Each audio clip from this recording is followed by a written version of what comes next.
It's now my absolute pleasure to introduce tonight's presenter, Amina Khan. Amina is a CanFitPro certified fitness instructor specialist. She's a PhD student in health psychology and a 2018 Fitness Professional of the Year recipient. She's a current member of the CanFitPro advisory panel. She's also the founder of Amina Fitness and the Ramadan Reset program, an evidence-based guide to fitness, nutrition, and health during the Muslim holy month. So please join me in giving Amina a warm welcome. Thank you, Sue, and hello, everyone. Thank you so much for joining us live. I'm so excited to be sharing more about Ramadan health and fitness education with you, and really, being able to, for those of you who will be practicing Ramadan in the month ahead, some really great tips on how we can make sure that's healthy and energetic. And for those of you who have Muslim clients, want to be supporting your clients, having that knowledge, that education, so that you can give them that best support possible. So thank you everyone for being here. I want to give you all the Muslim greeting, which is Assalamu alaikum, which means peace be upon all of you. So welcome and thanks for joining us. So let's jump in. We have definitely a lot that we want to cover today, and we're going to try and talk about some of the health benefits of Ramadan. We're going to talk about some nutrition strategies. We're going to talk about fitness in Ramadan, so we have definitely a lot to cover. But I know that many of you are kind of learning about Ramadan for the first time, so let's jump in with a mini cultural lesson. Understanding Ramadan. What does Ramadan look like for Muslims who will be fasting? And why is it specifically so important for fitness trainers to learn about diversity and diverse health factors like Ramadan? And if you have any thoughts, definitely feel free to write them in the chat as we're going. Why do you think it's important for fitness trainers to learn about diversity in health and fitness? Because that's definitely what's brought us all here today. So when we're thinking about Ramadan, 2 billion people around the world practice the religion of Islam. And in Canada, that is over 1 million Muslims in Canada. So definitely you're bound to bump into one of those in Canada or, wherever you are around the world. And so definitely having that knowledge about Ramadan, whether you are a fitness coach interacting with your clients or, you're sharing that knowledge and info with your friends and coworkers is really fantastic. And in terms of ethnicity, a lot of times people think that, maybe, our Muslims of a particular ethnicity are Middle Eastern. Muslims are from cultures all over the world, from Africa, from Russia, from Europe. My own ethnic heritage is Indian. So definitely Muslims from all over the world are going to be fasting in Ramadan.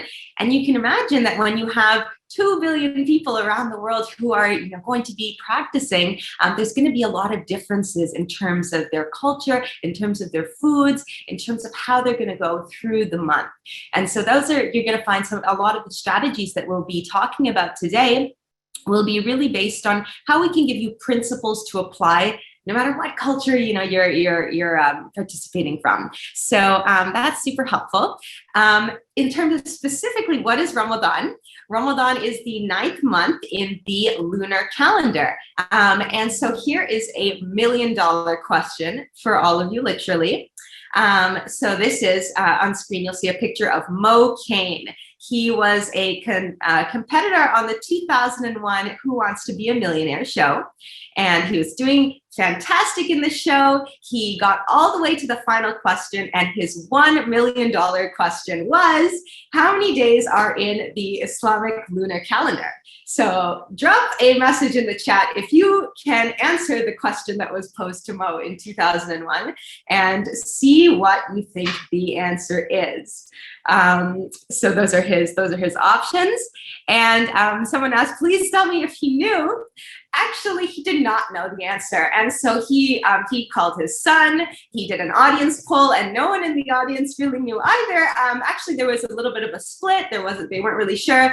And because sadly he didn't attend this presentation, he didn't know. And so he walked away from this question and had to settle for $500,000. So this is literally a $1 million question. I'm seeing a bunch of answers come in. And many of you have got that right, which is amazing. You're all $1 million winners to me. Yes, the answer is C. There are 354 days in the lunar calendar. So what that means, and maybe you might have noticed this, that if you think about, well, I remember a few years ago, Ramadan was a little bit later in the year.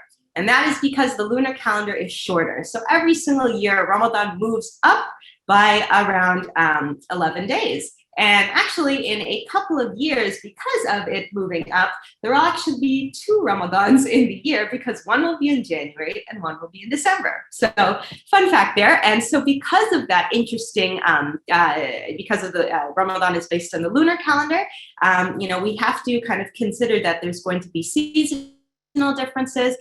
As Ramadan moves, there's going to be time zone differences, of course. So Ramadan definitely has a lot of different experiences based on where you are in the world and how you're experiencing it. So fun little fact for you there.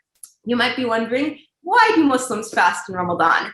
And so Muslims fast because in Islam is a religion that is about connecting to God through 5 pillars. And the 5 pillars that are really the cornerstone of the religion of Islam are belief in one God, 5 daily prayers. We'll be talking about how prayer schedules really tie into a lot of the Ramadan experience as well, and working around that.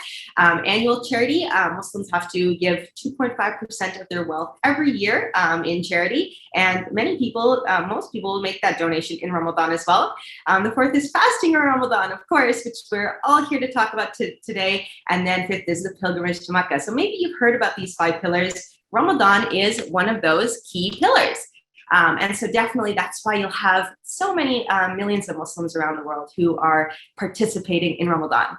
So that's our cultural lesson for today. What does a fasting day actually look like? What is it like in experiencing it? And I would love to know in the chat, if you, how many of you have gone through and fasted yourself, or maybe you might have known a friend or a colleague or a client who might have gone through Ramadan. Let me know if you've ever tried fasting yourself. Definitely let me know your experience and what you've experienced with fasting. So. In terms of fasting, like we said, it depends what your fasting day will look like. It depends on time zones. Whether you're in a winter time zone when Ramadan hits or a summer time zone will obviously have a huge impact on your fasting day, the duration of your fast. And in terms of even globally, there's some based on your geographic location. Your fasting day might be quite long, it might be quite short. Work schedules can often make a very different Ramadan experience. Students who have exams are going to have a very different experience than a nurse or a doctor who's working night shifts. So those are often common challenges that come in. And really the goal here is to help your clients cater a healthy Ramadan to their personal and family schedule so that they can really get the most out of the month. So what does a fasting day look like in Toronto specifically, as a great example? So in Toronto, and you can see that here are some kind of times just so you can start to visualize what the day starts to look like. So the day starts really early, as most Muslim families will be up before 5, getting in a quick pre-dawn meal. And the name of that pre-dawn meal is suhoor. So this is your earliest morning meal. It's that opportunity to fuel your body before the fast. That's when we kind of kick it off. And then once dawn hits, that's when we are officially fasting. We'll pray our first morning prayer. And then depending on your schedule, maybe some people might take a nap then. Maybe some people have an early start, get to the start of their day. And that's when, you'll go ahead. Really, we find that so many people feel that Ramadan is a really busy time because in addition to the regular workload that, everyone's juggling day to day, we're adding in more prayers, we're adding in more family responsibilities. So Ramadan feels like a really busy and just vibrant time. So you're starting your day, you'll have your midday prayer that comes up there, busy with work, you're fasting as well. And in Ramadan, Muslims will be fasting from dawn all the way until sunset. So that fasting consists of no food and no water between dawn and sunset. And we do that every single day for the month of Ramadan, the 9th month of the lunar calendar. So that is what Ramadan looks like when we're experiencing it. So you're going through your day, and then as we start to get closer to sunset time, I call this the tired window. This is where many Muslims will start to experience a little bit of an energy dip. You'll often hear about, kind of, oh man, I start feeling a little bit tired. We have our afternoon prayers in this time. And so that is, definitely something, and some of the strategies we'll be talking about today will be helping your Muslim clients or helping yourself going through Ramadan to mitigate some of that low energy that we start to feel, especially as we get close to sunset. There's a question, no water. Wow, that's a common question that comes up a lot for sure. And definitely as we're getting close to sunset, of course, hydration is something that we're going to be thinking of. So at sunset time in Toronto, that's at around 8 p.m. We're going to break our fast with our post-sunset meal. And so that meal is called iftar. So if the iftar meal is your post-fasting meal, you're going to break your fast. Most Muslims will break their fast with some dates, a little bit of water. They'll go and pray their evening prayer, and then they'll come back for their full dinner. So, you'll have that time. You'll break your fast. You'll be enjoying your meal. It's a big family time in Ramadan. It's definitely a time to bring the family together, enjoy that time. Someone's asking, do you have special foods you eat during that time? Again, everyone's different with their cultural foods and the foods that they love and enjoy. So all families are a little bit different here. And then as we go through the night, inside of Ramadan, Muslims believe that it's a blessed month, right? It's a time where we're thinking about spending more time with family. We're thinking about increasing in reflection and worship and prayers. So there's night prayers that many Muslims will be engaging in. Outside and before COVID times, this is where the mosque was a really big part of the Ramadan experience, because at around 9 o'clock, everyone would go off to the mosque, go to meet the community, actually join in congregational prayers together at night that would last around an hour. But this year and last year, that's going to be really most people are going to be doing that at home, unless you're in a place where mosques are not under lockdown. So depending on where you are in the world, again, this year and last year's Ramadan is a little bit of a different experience for Muslims as well, because we are dealing with lockdown challenges. But there's that increased focus of spending time in the night, in the evening, doing some prayers and focusing on that. So it's a very busy schedule, as you can see. There's a lot going on. There's a lot to manage, in addition to whatever else that you have going on in your life, or that's studying, work, kids, family, all of that. There's a lot that definitely adds to that beautiful Ramadan experience. So from dawn to sunset, that's that period of no food or water, and then we have those two pre and post-fasting meals, suhoor and iftar. So hopefully that's a nice overview of Ramadan. And let's jump into, now that you know what Ramadan feels like, now that you know what a Ramadan typical day is, what are some of the health benefits and challenges that come and arise when we're talking about fasting? All right, so a couple of health benefits that I want to highlight, and you will see the references on screen. So if you want to follow up, definitely feel free to write down any of these references. You can refer back to these peer-reviewed studies as well, if you're interested in digging in further. So a lot of this research is based on either the research in the intermittent fasting literature, or is also based on research that has been done specifically in Muslim fasting populations in Ramadan. So in terms of brain performance, fasting studies indicate fasting may optimize brain performance, is really helpful in terms of being protective against neuropsychiatric disorders. We also see that there's a beneficial effect on cholesterol. Intermittent fasting research in general shows that fasting can be helpful in improving cholesterol in the body. We find that studies indicate, and this is actually a really interesting study that talks about the effects specifically of Ramadan fasting protocols. And so we actually find that there is a really fascinating effect on the immune system. And this was, again, specifically done for intermittent fasting for 30 days from dawn to sunset.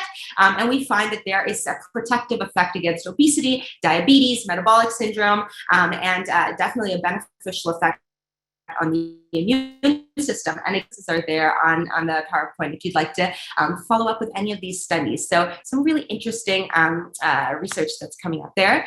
In terms of personal spiritual benefits of fasting, this is definitely a big focus for most Muslims who are going through the month of Ramadan. The goal of fasting, it aims to develop gratitude. It's a time where, as you're going through the day without food, without water, you're thinking and feeling that empathy towards others who might not have food or resources, or those in need. So definitely it's developing that spirit of gratitude and empathy for others. It's also really a time to develop patience and discipline. As we're going through the day, we're restraining from eating food and water, you develop that discipline, which is such a profound effect, and is for many Muslims one of the reasons why fasting in Ramadan is, although many of those who might not have experienced fasting in Ramadan, that sounds challenging. It's an exciting challenge, and many Muslims love going through Ramadan and look forward to it every single year. It's also a time of generosity. As we mentioned, in every single yearly Muslims have an annual charity that they're obligated to donate. Many Muslims will do that in Ramadan, but beyond that as well, Muslims are really encouraged to go beyond that with extra charitable donations throughout the month of Ramadan. So there's a lot of focus on that, and kind of giving back to the community as well. So that's all kind of being contributed inside of Ramadan as well. So that's all great. That's all good stuff. What are some of the unique health challenges that we have in Ramadan that we want to be aware of as fitness professionals, as Muslims who might be going through Ramadan, as those of you who are interested in fasting? What are the particular challenges that we deal with? So definitely, as the person who mentioned, not even water, has said, dehydration is one of the major challenges that we deal with as we're going through the fasting day. Obviously, unlike intermittent fasting, in which you are abstaining from food, but maybe you might have fluids during your fasting window, in Ramadan fasting, you're also abstaining from fluids. So that is where taking that extra care to prioritize hydration in our non-fasted hours is really, really important to do, and something that we'll be emphasizing constantly today, and is something to really emphasize for your clients as well. And if you're fasting in Ramadan, prioritizing hydration is always so important. Also, we do have special considerations. Anyone who might be concerned for themselves or a family member or a client, patients with diabetes, for example, or any other special considerations, special medical concerns, always must consult with your doctor to understand if you are able to and if you are medically cleared to fast in Ramadan safely.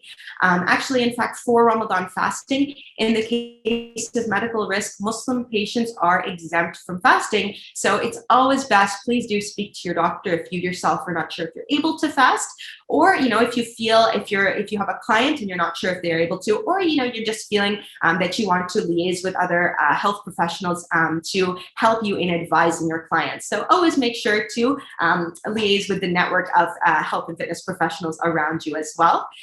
Be aware, for those of you who are coaching with your clients, be aware of potential compliance issues. For so many Muslim families, Ramadan is such a special time in the year. It's something that we look forward to all year long, as that that beautiful month of everything that we discussed so far. So be aware that some Muslim clients might really want to fast, even if their doctor has advised against it. So really encourage adherence and compliance, and making sure that you are consulting with your doctor to ensure that we're staying nice and safe, because we always want to make sure that your health is absolute priority within Ramadan as well. So another interesting challenge or potential benefit, you might be wondering, what is the impact on your weight in Ramadan? How do most Muslims go through Ramadan, and what is the consequence on your weight? So drop me a message in the chat if you think that most people might lose weight or gain weight in Ramadan, or who knows? Drop me some thoughts in the chat. What you think the impact on weight is? All right, so I'm saying gain, sadly. Most people say the same. Lose weight, interesting. So you're all right collectively. It's an interesting time because different studies have demonstrated different results. So for example, In terms of weight loss, definitely studies have demonstrated that. Some studies have shown that there can be significant weight loss amongst participants during Ramadan. However, these studies also typically find that there is a regaining of any lost weight within 2 weeks after Ramadan. So that's a challenge. Other studies have shown maybe a smaller weight loss that happens. But again, there's 1 month later, there's that gradual regaining of weight after Ramadan. So some studies do demonstrate weight loss, but often it is associated with some increased gaining weight after as well. In terms of weight gain, you might think, how is it possible? You said that you were not eating or drinking between dawn and sunset, and you're telling me you gain weight. Some people gain weight in Ramadan. Yes, so an interesting study in 2011 polled 173 families, and 60% reported weight gain after Ramadan. And this study was really great because they actually did some qualitative interviewing and asked participants, why do you think you gained weight in Ramadan? 40% attributed that to foods being rich in fat and carbohydrates. 31% said lack of physical exercise and activity in Ramadan. 14% said an increase in food consumption in general. Again, you might be wondering, how is there an increase in food consumption when we are literally cutting out your food that's happening between dawn and sunset? There's that culture sometimes that comes in there of overeating after your fast, or you're thinking, okay, I've fasted all day, I can just go for it at iftar, which you remember is the sunset meal. So again, we want to talk about some tips that we can share with our participants in terms of making sure that we are having that healthy weight management, eating and fueling our bodies for high energy as well. And I'm seeing some great messages in the chat, people sharing different, sometimes I lose weight, sometimes I gain weight. Definitely everyone's experience differs. So let's jump into healthy eating in Ramadan. And really the key message that I want you to take away from this is eat for fuel and enjoy in moderation. All right. So as you remember that we have 2 feeding opportunities inside our Ramadan fasting. The first is your pre-dawn meal, and depending where you are in the world, that can be very early, maybe that's a little bit later, but it's dawn time. And then we have our post-fasting meal in the evening, suhoor and iftar. So there are some challenges that emerge, and you might see that, okay, I could see how that could be a little bit tricky. For your pre-dawn meal, there is often a risk of sleeping through suhoor. That is a risk, and we want to really encourage our Muslim clients, and we want to try and make sure that we are not skipping our suhoor meal, because it is that really important opportunity to fuel your body for the fasting day ahead and to hydrate yourself as well. Then when we come to the evening meal, there is the added challenge of often grazing continues, where you break your fast, and then for the rest of the evening, you're just snacking constantly on this huge, massive iftar spread, and so many tasty things, and fried foods, and savories, and pastries, and desserts, and that's where some of that weight gain can come from. So there are some challenges that you'll see immediately that emerge. So let's talk about how we can make these feeding opportunities really healthy for ourselves and for our clients. So what is for suhoor? And remember, suhoor is that pre-dawn meal. The goal with your suhoor, the goal with your pre-dawn meal is to keep you feeling full longer for the fasting day. Of course, we're about to go on a long fast ahead, so we want to have foods that are going to be really nice and fueling. So this is a great opportunity to, again, have some guidelines, have some principles that we're generally following, so that we can adapt them to all of these beautiful different cultural foods based on the time that you have to prepare suhoor, based on whether you want something quick because you're sleepy in the morning, or you want, you're the type who likes to wake up and prepare yourself a really nice full meal. So guidelines and principles are helpful so that we can apply that to you and your family's needs. So I like to just point out a few things to try and have on your suhoor plate. The first being high fiber foods. Of course, that we know from so much fantastic research that fiber satiates the appetite and keeps us feeling full for longer. I know that all of the fitness coaches out there will know this, but those of you who are fasting Ramadan, maybe drop me some messages in the chat. What is fiber? Drop that in there. Let me see your thoughts on that. Fiber is fantastic and is found in so many foods, so many great foods. I love to mention fruits, for example, is a great source of fiber. You can I like to think of fiber as like packed packaging in the food, that gives that nice volume in the food. So anything with fruits with that crunch, you can think of apples, you can think of bananas, oranges, berries, great sources of fiber. You can think of veggies that have awesome sources of fiber as well. Carrots, beets, broccoli, spinach, awesome sources. Seeds, flax or chia seeds are great sources of fiber. And many of you are saying in the chat, oats, wheat bix. Those are examples of whole grains, right? So there's many different whole grains, and many of them will have different fiber content. So you can consider like barley, bran, quinoa, oats, maybe those brown breads, brown pasta. Aim for those complex carbohydrates. Bump up the fiber. So this is the fiber meter, thinking about what foods are high in fiber. A lot of people immediately, when we think of fiber, you might be thinking of bread. But again, those veggie sources, fruit sources, greens, those actually are often even better sources of fiber. So you can see here that an apple has more fiber than a typical slice of bread. So getting in that nice fiber is really helpful.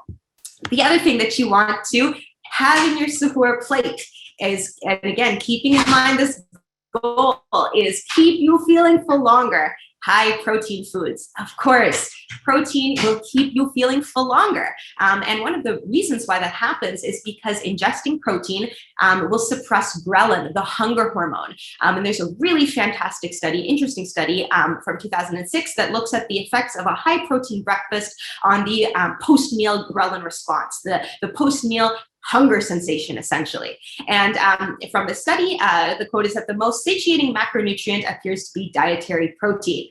And actually, in terms of your hunger response, you're going to have a better chance with your high protein breakfast compared to a high carb breakfast. So protein winners, things that we want to include. And again, I like to just put up some details so you can see what are some options that I might have for protein. So when I say protein, maybe you're instantly thinking of some meat, right? But if we look, and definitely some chicken breast, maybe 31 grams of protein there, but you'll also see so many other non-meat sources of protein. We have some Greek yogurt that you'll see there, cottage cheese, chickpeas, ful beans. Has anyone had ful beans? Let me know in the chat. It's a very popular Middle Eastern kind of canned bean that makes a big comeback in Ramadan often. Eggs, of course, fantastic. Peanut butter, great sources of protein. So getting in that protein, punch up the protein to allow yourself to feel nice and full throughout the day. So here are some examples. Someone asked for examples. What are some examples? And you'll notice that I've pulled through a few different things from different cultures. So, and again, everyone's Ramadan experience will be a little bit different based on what you like to eat in the morning. If you want to have a really quick meal, maybe you throw it all together into a blender, a green smoothie, great way to get some fiber in and get some of that nutrition nice and simply. Many Muslims also enjoy having kind of maybe more of a meal, a typical, what would look like maybe a lunch to you or something. Maybe they might prefer to have that as their Predawn meal.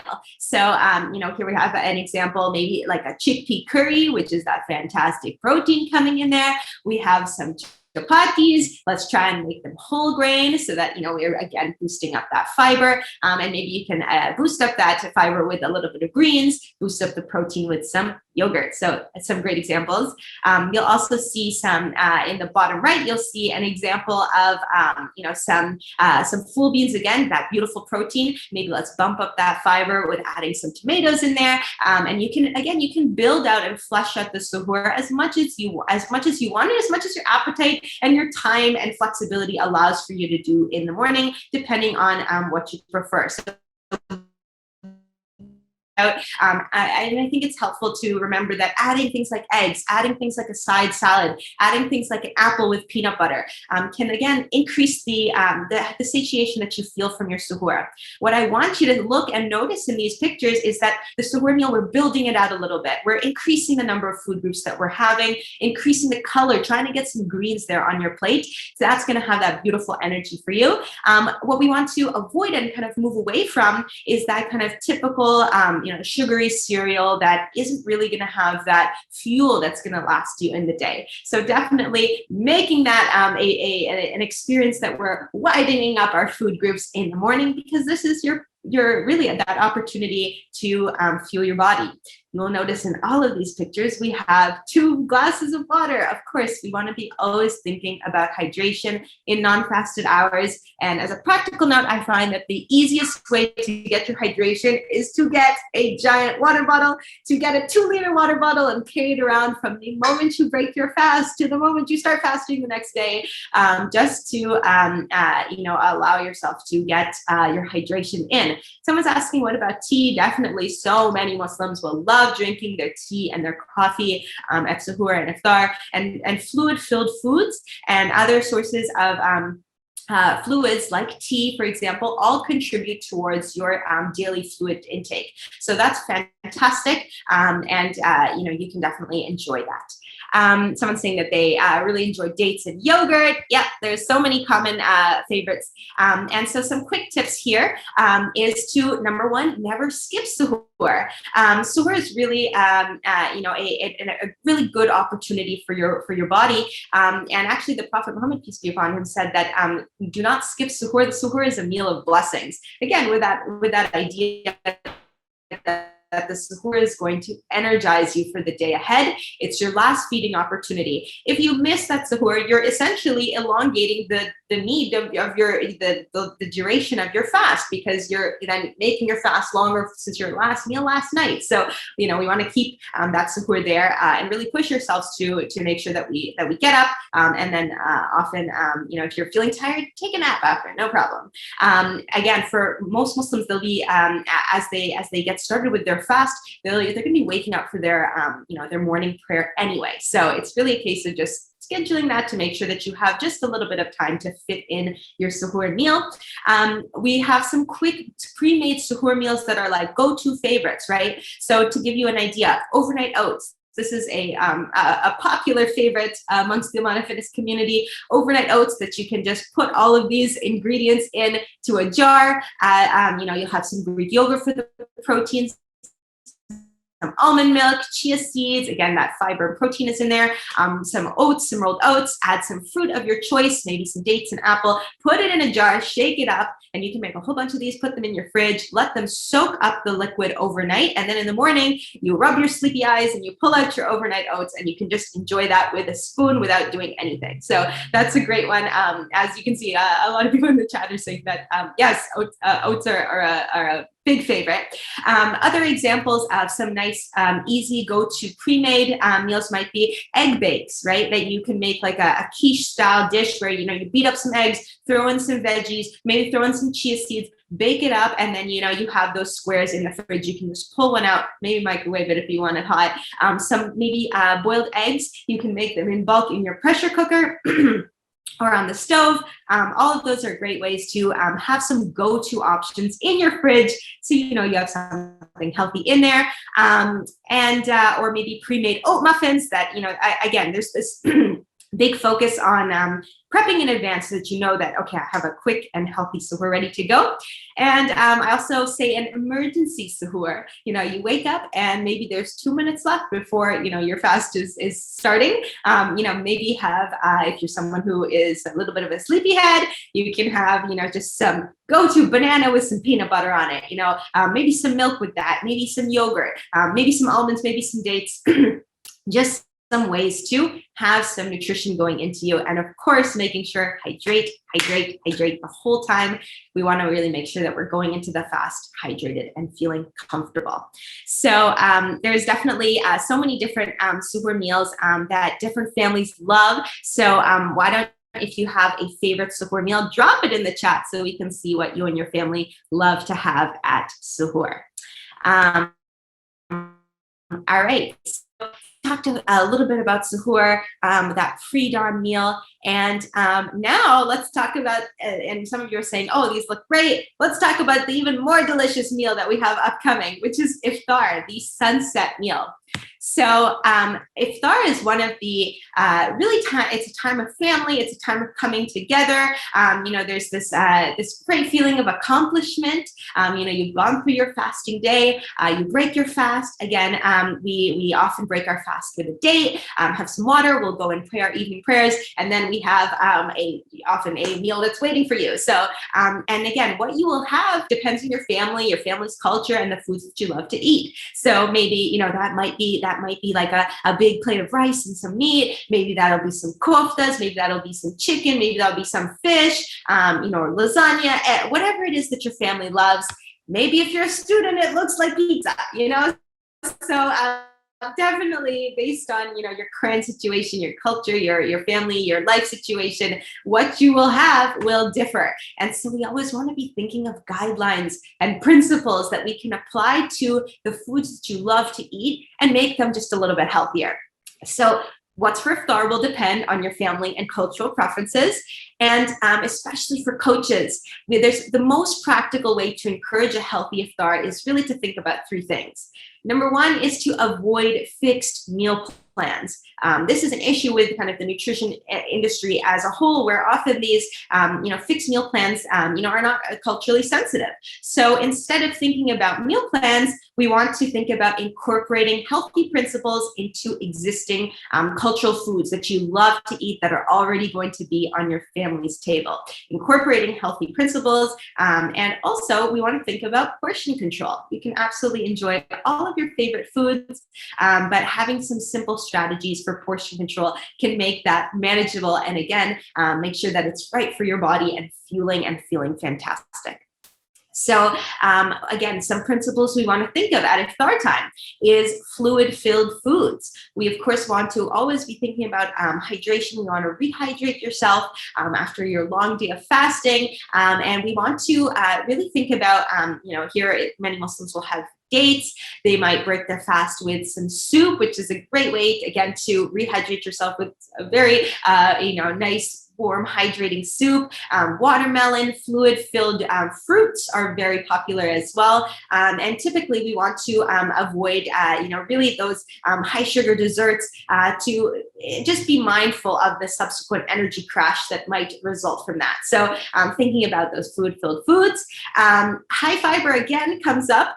Constipation is an issue that a lot of Muslims might deal with in Ramadan. So just, again, increasing the fiber throughout your fasting day will allow you to keep the digestive system moving and feeling nice and comfortable. So some great examples that we already mentioned as well. You have your fruits, your veggies, whole grains.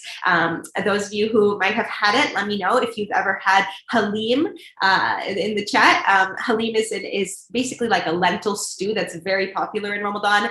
It's very high in fiber. It often has some protein in it as well, so it's high in protein as well. That's a really popular Ramadan meal. If you haven't had halim, well, you can try it. This Ramadan, perhaps you find some place that makes halim and give it a try.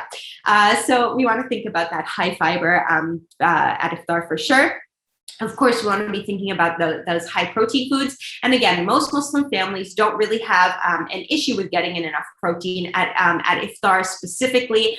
Many Muslim families actually would benefit to incorporate more non-animal sources of protein. Thinking about your eggs, beans, lentils, yogurt, veggie curries, right? Any of those to increase the non-animal protein sources, but making sure that you have a beautiful selection of protein.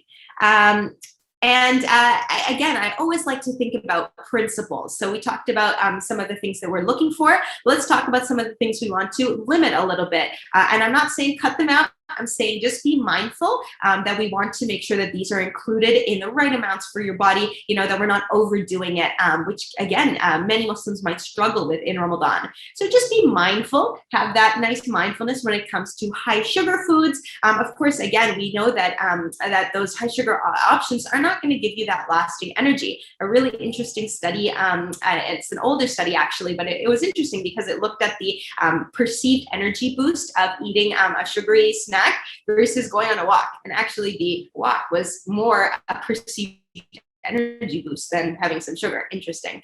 But essentially, we want to be reminding ourselves that as we went over what the schedule looks like in Ramadan, the evening is such a big part of the Ramadan experience. We have our night prayers, there's time with your family, there's probably going to be reflections, reading the Quran. There's going to be that time where we actually want to spend a lot of time for many Muslim families engaging in worship in the evening. So for all of you with Muslim clients, a great way to motivate this is to remind your Muslim clients that, when we are thinking really in a fueling attitude with our food and, kind of making sure that all of that is part of that healthy approach to eating, we'll have more energy for all of those activities that, we want to engage in. Those beautiful night prayers, you'll have that better energy for sure.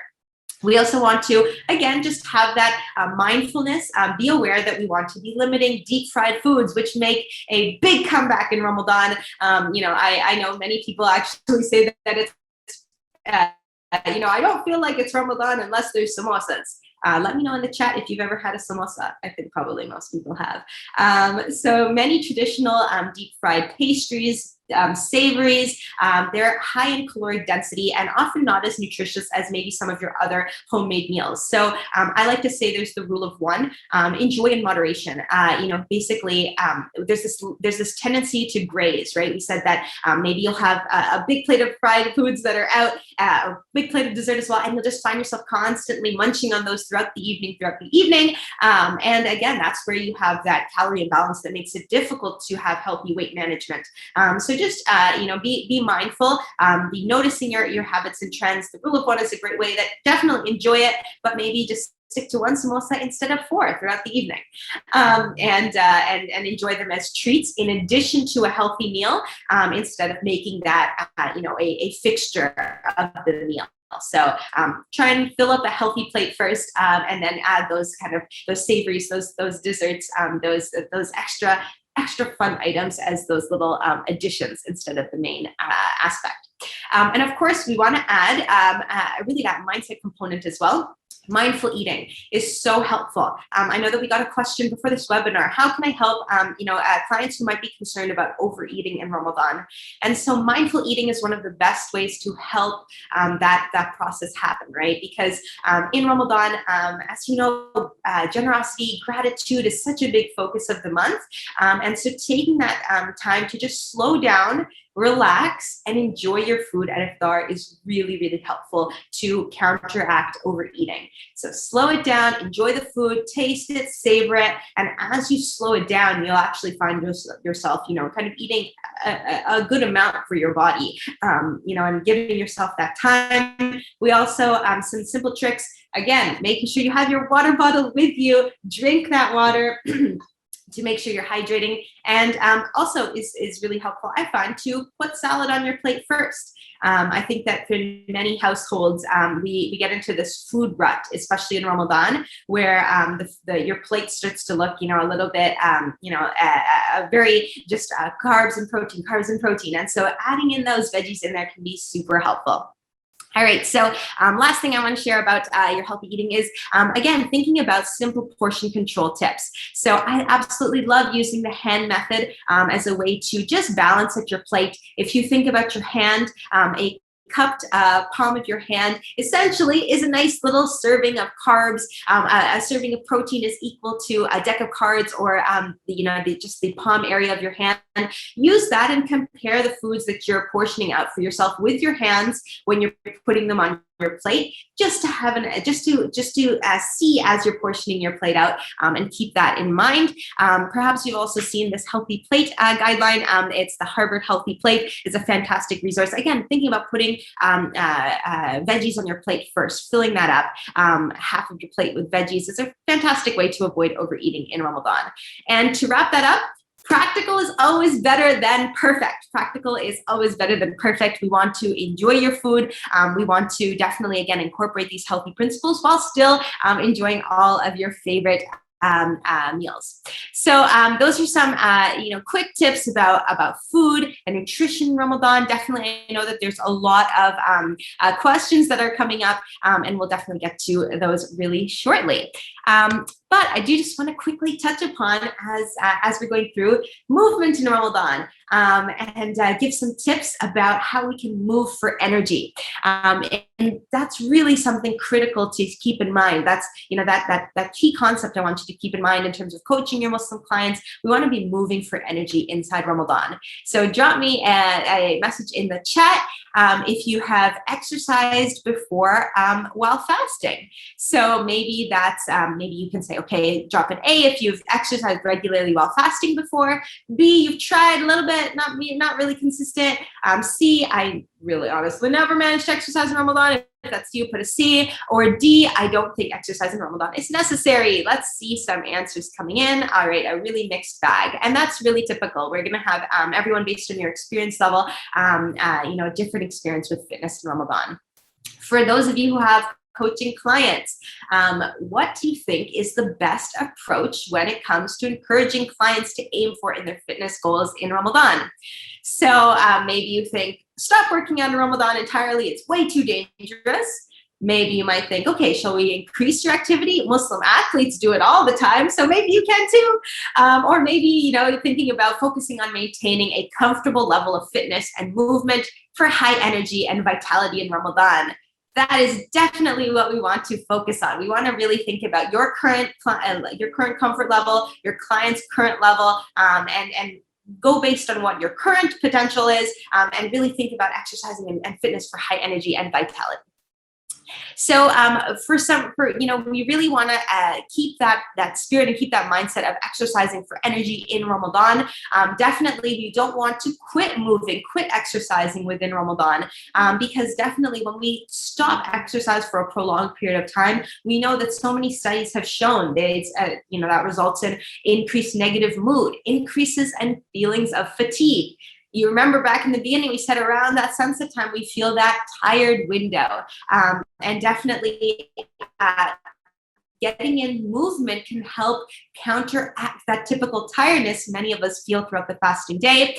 We also don't want to quit working out for 30 days because we'll definitely see a loss of cardio capacity, a loss of strength, a loss of functionality. For older adults, this is really important because we can definitely see that deconditioning beginning to happen. Our bodies are, created in a way that if we don't use them, we begin to lose the functionality. So we want to make sure that we are maintaining our strength, maintaining our cardiovascular capacity, and preventing deconditioning throughout the month of Ramadan. And we mentioned that there are those health benefits in Ramadan, some cognitive benefits as well. Exercise, of course, is one of the best ways to boost your mood, and it has an impact on cognitive performance and function as well. So we don't want to quit exercising in Ramadan at all. We want to keep up that positive, beautiful habit of exercise as a way to really respect and nurture our body, but we want to make it in a way that fits our Ramadan schedule. So often when I say exercise, you're thinking, okay, but the Ramadan schedule is so packed. How will I fit in for it? So I always like to remind everyone that there's a distinction between exercise and movement, right? Every single day, your body is burning calories, your daily energy expenditure, and we have definitely a difference between the calories burned for volitional exercise, thermogenesis, versus non-exercise activity, thermogenesis, or NEAT movement. So every single day, we want to try and get some exercise in, of course, to prevent that deconditioning, to keep your body nice and strong. But we also want to think about keeping our NEAT movement very high. This is steps, this is walking in the day, this is transitioning between sitting, standing, walking, and really having that as a concept in our minds as we're going throughout the fasting day can have a really profound impact on our energy. So just beyond exercising in general, we want to make sure that we are increasing your NEAT movement. Aim for that 8,000 to 10,000 steps a day in Ramadan to see that boost in energy. We have about 12 days before Ramadan starts. So this is a fantastic time to look at your step tracker, see what your current step level is at, and try and start increasing it as we approach Ramadan. You'll really see that that beautiful increase in your energy, especially when you start practicing that in advance. So we want to be thinking about increasing your NEAT movement. And then when we're thinking about workouts, of course, there are some challenges that emerge in Ramadan that we have to deal with so that we can make sure we're exercising in the safest way possible. So particular Ramadan workout challenges are generally 3 of them. Number 1 is dealing with potential dehydration during workouts. Number 2 is scheduling. This is the most common question I get every single year. What time should I work out in Ramadan, Amina? And I have this going on and that going on. Evenings are so busy. What time should I work out? I feel like there's no time to work out, right? That's a common challenge. And logistics in general, balancing everything we have going on in Ramadan, balancing family, your prayers, work, studying, maybe it all feels like it's a lot, and then adding fitness on top of the mix when you're already adding this, increased prayers, it feels challenging. For many families, that might even feel impossible. So these are some Ramadan workout challenges. Drop in the chat, what are some of the challenges that you might have experienced in working out in Ramadan previously? All right, so dealing with these challenges. Number 1, dehydration. We want to be so mindful of taking those opportunities in non-fasted hours to rehydrate ourselves, so we're replenishing our body's fluid stores. But of course, when you're going for a period from dawn to sunset, you are going to be depleting those stores. So being aware of your dehydration throughout the day is important. Being aware of, if you're doing exercise, any symptoms of dehydration, any weakness, lethargy, feeling dizzy is something to be very mindful of, because we want to stay well within our comfort level. So those of you who are coaching Muslim clients really want to be very mindful and ask your participant, how are you feeling? Make sure they know that you're going to be monitoring for signs of dehydration, and so we can stay within their comfort zone. We want to be making sure that they're comfortable throughout the workout. And of course, their prior level of exercise history is also going to contribute to this as well.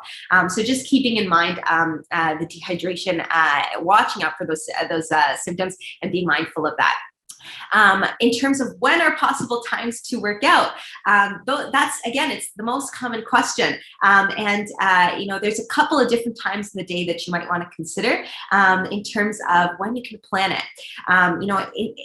When we're thinking about fasting, non-fasted workout times are always the safest, right? You have access to water, you can have access to fuel. It's the absolute safest time because you are not working out in a state of dehydration. So that's a fantastic time to schedule in your workouts if you're able to, and especially now when we're at home, maybe you're not running off to the mosque, you have a little bit perhaps more flexibility with your evening times to slide in a workout. So keeping that in mind.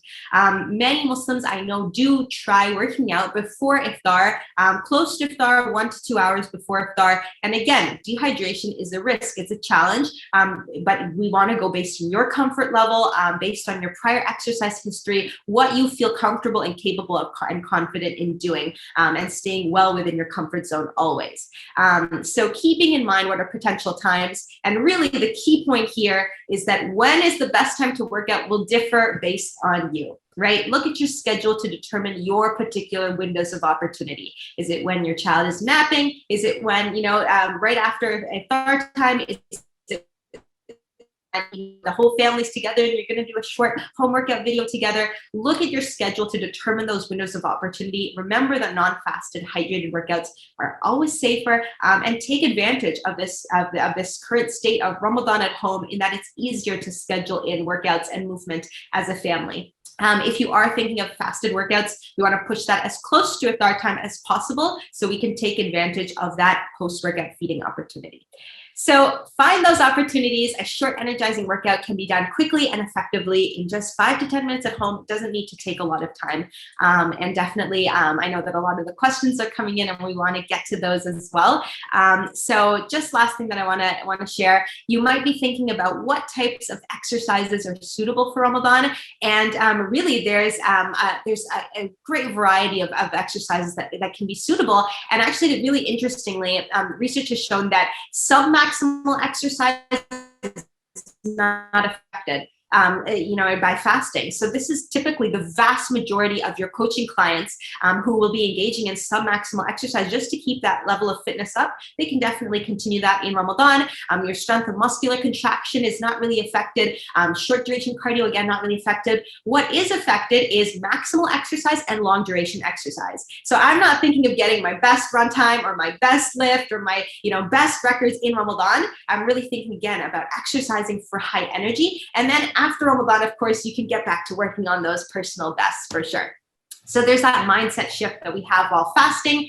health and fitness is, for those of you who are fasting, health and fitness is important in Ramadan. So we have more energy for worship, that family time, that reflection time that is so special for so many Muslims. Maintaining your body is part of your Ramadan prep. It's allowing you to have that greater energy for doing so in Ramadan. And in terms of coaches, for those of you who are coaching your Muslim clients, keep in mind that priorities and fitness goals change in Ramadan. It's really not a time to go about just coaching and business as usual, right? An effective coach helps their Muslim clients optimize their bodies to reach their goals. We're considering the motivation that they're changed in Ramadan, that we want to be exercising for high energy, and keeping that in mind as we're going about in coaching and sharing with our Muslim clients. So priorities change, and I just want to open up the floor for questions, because I know that there have been a lot coming in.